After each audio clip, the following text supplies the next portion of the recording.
Conte de fées en français. La marraine des fées.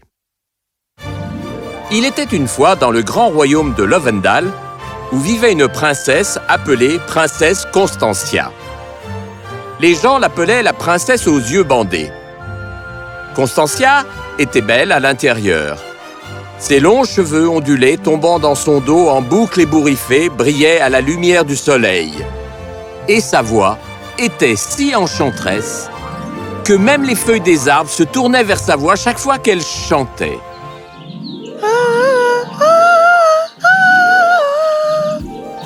Enfant, Constantia avait beaucoup d'amis avec qui elle jouait. Mais comme elle grandissait de moins en moins, ses amis se présentèrent pour jouer avec elle jusqu'à ce qu'un jour, il n'y en eut plus du tout. Ils étaient fatigués de jouer les mêmes jeux encore et encore et chacun inventait des excuses pour ne pas revenir jouer avec elle. En fait, je vais rendre visite à ma tante qui vit dans un pays étranger. Je ne sais pas quand je serai de retour, alors... Constantia n'avait alors qu'un seul ami, son chien Russon. Va chercher! Constantia voulait tellement avoir des amis et elle voulait tellement voir à quoi ressemblait le monde, à quoi ressemblaient les gens. Mais la fée marraine avait averti le roi et la reine que Constantia devait garder tout le temps le bandeau avant qu'elle n'ait 18 ans. Car le géant de Chersia pouvait se déguiser en roi ou en reine, et si Constantia le voyait une seule fois, elle serait ensorcelée et il l'emporterait sur ses terres. Tu peux te faire tous les amis que tu veux après tes 18 ans, mon enfant. Tu pourras enlever le bandeau et le sort du géant n'aura aucun effet sur toi. En fait, après tes 18 ans, c'est lui qui aurait besoin de s'enfuir de toi, car un simple regard sur toi le transformera en poussière. Voyez-vous, quand Constantia est née, ses cris étaient mélodieux et doux, comme si elle était remplie de miel qui inondait de bonheur les couloirs du palais. Son père, le roi Xérès, qui était très malade et sur la faim, se rétablit soudainement de sa maladie en entendant la voix de sa fille. Le royaume se réjouissait de la naissance bénie de la princesse et une grande fête eut lieu. Mais des nuages sombres planaient sur le sort de l'enfant et la marraine fée le savait bien. « Ma fille peut guérir les gens avec sa voix. Rien dans le monde ne sera plus jamais malheureux. » Ça la concerne. Qu'est-ce que c'est, fée marraine? Je le vois dans les étoiles. Constantia est en grand danger de la géante de Chersia. Mais si elle pouvait échapper à sa vue jusqu'à ses 18 ans, alors il n'y aurait plus de pouvoir sur elle. Quoi? Que suggérez-vous? Ainsi, un jour, quand Constantia et Russon jouaient dans le jardin du palais, Russon commença à aboyer vers un buisson. Qu'est-ce que c'est, mon grand? Peu importe ce que c'est, laisse-le. Mais Russon n'arrêta pas d'aboyer et bientôt, il attrapa la robe de Constantia avec ses dents et commença à l'entraîner vers les buissons. Oh, Russon, qu'est-ce que tu... Russon, arrête, Russon.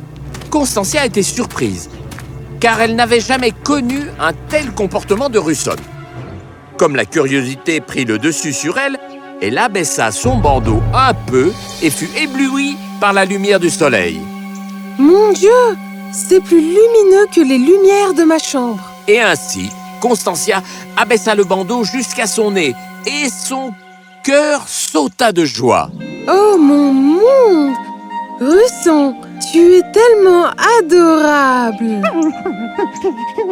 Oh, mais qu'est-ce que c'est? Oh, c'est un oiseau. Il est blessé. On le prend à l'intérieur? Non, maman va découvrir que j'ai baissé le bandeau. Sortons un peu. Aidons l'oiseau et rentrons à l'intérieur. Constantia se glissa à travers l'ouverture dans le mur et ramassa l'oiseau soigneusement. Guéris, mon petit, guéris. Donne-moi toute ta douleur. Vole encore.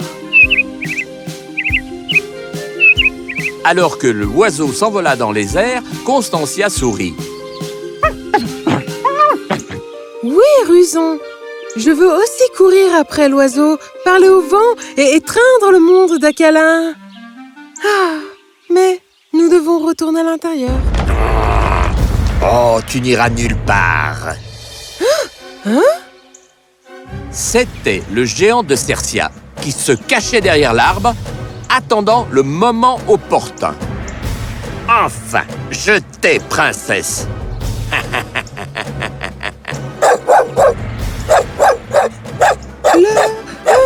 Le géant! Non!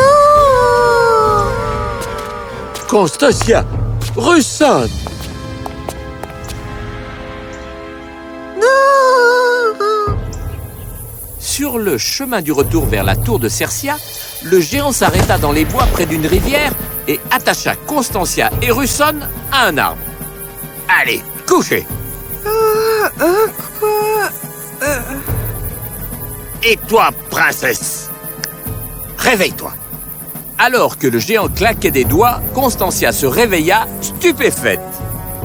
Quoi? Où sommes-nous? Oh, géant, qu'est-ce que tu veux? Pourquoi nous as-tu enlevés? Pourquoi en veux-tu à ma vie? Ah, trop de questions. Mais je vais te répondre. Tu es la rédemption de la malédiction qui a fait de moi un géant. Je dois te livrer à la sorcière de l'Est en échange de ma libération. Et ce qu'elle fait avec tes capacités de guérison n'est pas mon problème.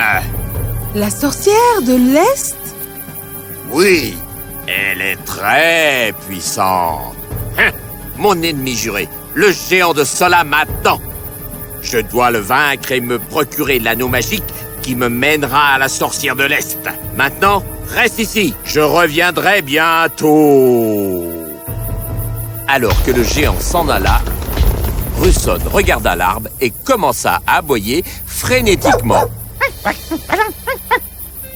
Un écureuil sautilla sur l'écorce de l'arbre, regarda Constantia pendant un court instant et commença à mordre la corde. En quelques instants, la corde fut déchiquetée et Constantia se leva soulagée. Merci beaucoup. Je n'oublierai jamais ça. Oh, oui. Désolé, nous devons y aller. Constantia et Russon couraient et couraient jusqu'à ce qu'ils soient loin des bois dans un pâturage où les moutons paissaient tranquillement sous le beau ciel bleu. Épuisée par la fatigue, Constantia s'assit sous un arbre et ferma les yeux quand elle entendit Russon aboyer. Qu'est-ce que c'est, Russon? Oh! Pardonnez-moi, belle dame, vous semblez fatiguée et épuisée. Y a-t-il quelque chose que je puisse faire pour vous? Êtes-vous la bergère? Excusez-moi, je suis le prince Magnus. Constantia réfléchit un certain temps, puis dit... Oui, je suis... En effet, la bergère. Vous voyez, mon maître veut que je m'occupe du troupeau des moutons dans cet endroit calme. Mais j'ai peur que le géant affamé puisse venir attiré par leur odeur et m'emmener avec lui. C'est absurde. Je ne vois pas comment une femme pourrait être possédée par un géant. Venez avec moi à mon palais et je parlerai avec ma mère, la reine, et elle sera heureuse de vous satisfaire. Le prince Magnus emmena Constantia à son palais où la reine accepta que la jeune fille puisse faire paître son troupeau de moutons. Constantia remercia la reine et le prince et dès le lendemain, elle commença à travailler comme bergère du royaume. Ne t'inquiète pas, Russon.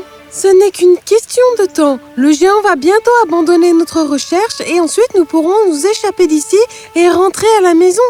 Et aussi, je n'ai plus besoin de porter un bandeau maintenant. Le prince Magnus fut saisi par la beauté de Constantia. Il lui rendit visite dans la prairie tous les jours. Tous les deux parlaient et riaient et se plongeaient, chacun dans la compagnie de l'autre. Bientôt, ils tombèrent amoureux et Constantia oublia sa maison, ses parents et le géant pendant un court instant. Un jour, alors que ce n'était qu'une semaine avant son 18e anniversaire, le prince Manius et Constantia étaient assis sous un arbre, se tenant la main et imaginant leurs rêves futurs. Soudain, une vipère apparut derrière l'arbre et mordit le prince Manius. Oh non! C'est un serpent! Le prince Manius, dont le visage commençait à devenir bleu, tomba inconscient. Mon prince, réveillez-vous! Réveillez-vous!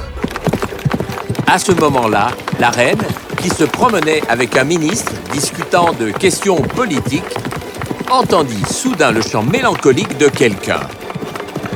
Cette voix, mais d'où vient-elle? Guéris, mon cher, guéris. Donnez-moi toute votre douleur. Aimez-moi une fois de plus. Aimez-moi une fois de plus. Et à ce moment-là, alors que le vent bruissait dans les feuilles, le bleu du visage du prince Manius se dissipa. La morsure du serpent guérit et le prince ouvrit les yeux lentement. « Constantia !» Mon amour! La reine, qui vit au loin tout se dérouler devant ses yeux, se précipita vers son fils et le prit dans ses bras.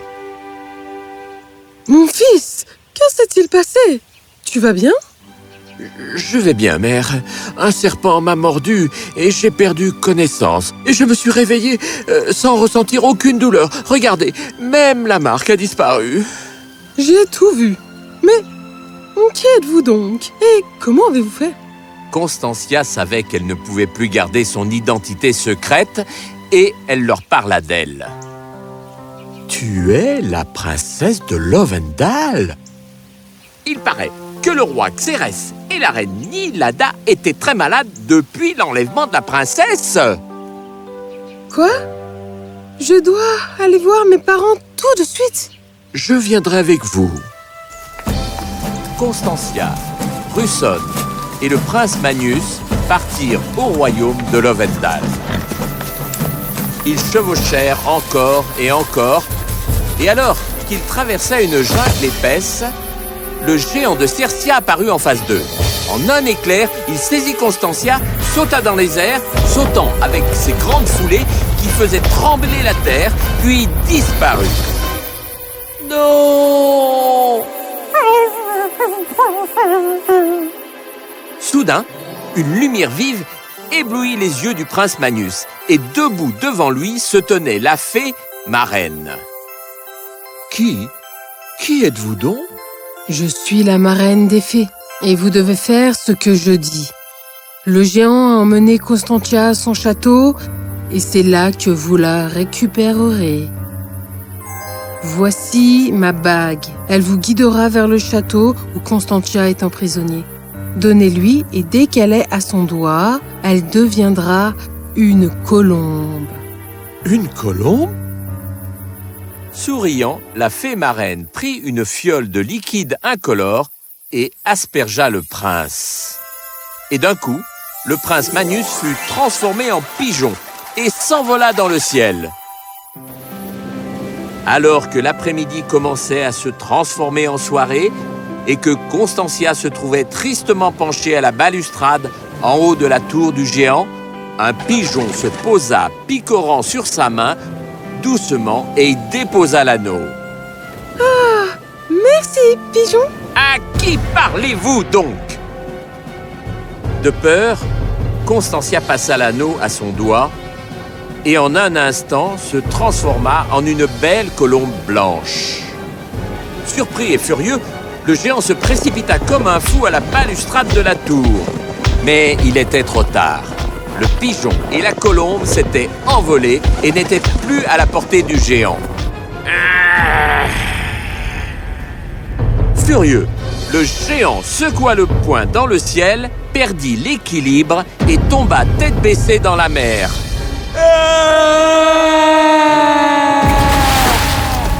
le pigeon et la colombe atteignirent la jungle où ils trouvèrent la fée marraine les attendant avec Cruson.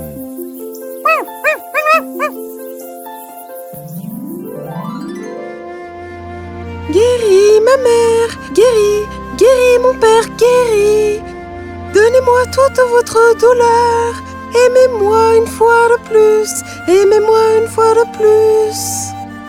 Et avec la poussière d'or émanant de leur corps, le roi et la reine ouvrirent les yeux. C'est ainsi que vint le 18e anniversaire de la princesse Constantia. Tout le royaume était illuminé par des lumières colorées et des feux d'artifice arboraient le ciel avec un grand visage de la princesse Constantia. Tout le monde se réjouissait et la princesse Constantia était ravie de voir de si belles lumières dans le ciel et partout dans le royaume. Et son histoire avec le prince Magnus ? Bien sûr, ils se sont mariés fastueusement quelques années plus tard et les fées du monde entier les ont honorés de leur présence. Et au cours du mariage, la marraine des fées annonça: Et ce sera ainsi pour les jours à venir. Que les gens souhaitent à l'époux et à la mariée ceci. Soyez aussi heureux que le roi pigeon et la reine colombe.